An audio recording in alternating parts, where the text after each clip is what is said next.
Campus TV, nous sommes ensemble. Mesdames et messieurs, bonjour et bienvenue à votre point d'information. Présidentielle 2025, le professeur Moïse Kamto dénonce les fausses informations diffusées en son nom. Le président national du MRC, Moïse Kamto, a réagi hier lundi 29 septembre 2025 face à la multiplication des propos diffamatoires circulant sur les réseaux sociaux. Cette mise au point intervient après la diffusion d'une vidéo annonçant sa présence au meeting du candidat Issa Tiroma Bakary à Douala. Le professeur Moïse Kamto a rappelé sa position. Il ne donnera aucune consigne de vote, préférant laisser chaque électeur de l'opposition libre de choisir le candidat jugé capable d'incarner l'alternance. Le leader du MRC a par ailleurs relevé les divisions persistantes entre le Front pour le salut national du Cameroun et l'Union nationale pour la démocratie et le progrès. Réparation la dette coloniale, l'Afrique branle la table et exige 50 milliards d'euros. Le 26 septembre 2025 au Cameroun, la chaîne panafricaine Afrique Media TV n'a pas seulement projeté un film, elle a déclenché une déflagration mémorielle et politique.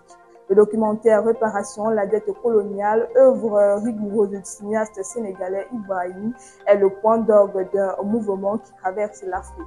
L'objectif est celui de mettre fin à la servitude économique et exiger le paiement d'une créance historique.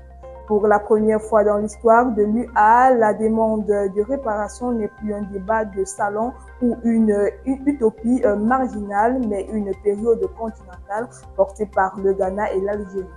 Ce front commun est la preuve que l'Afrique a décidé d'affronter ses anciens bourreaux.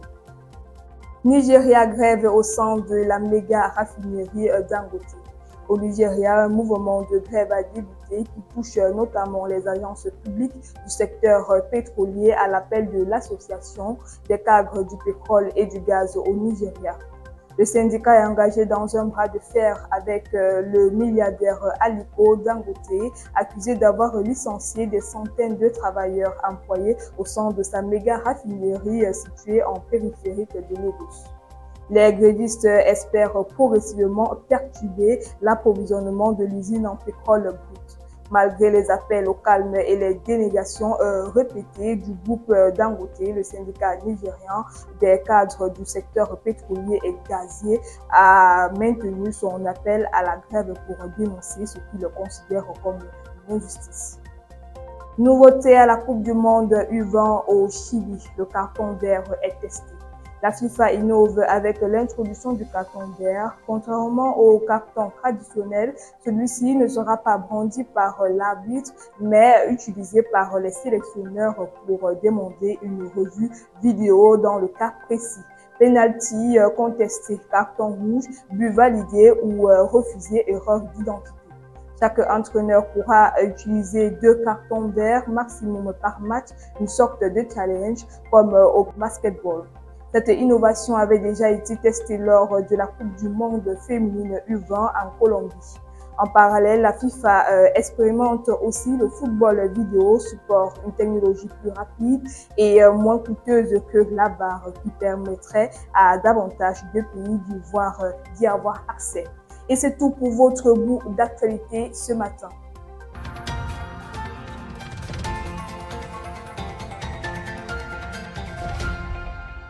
Campus TV, nous sommes ensemble.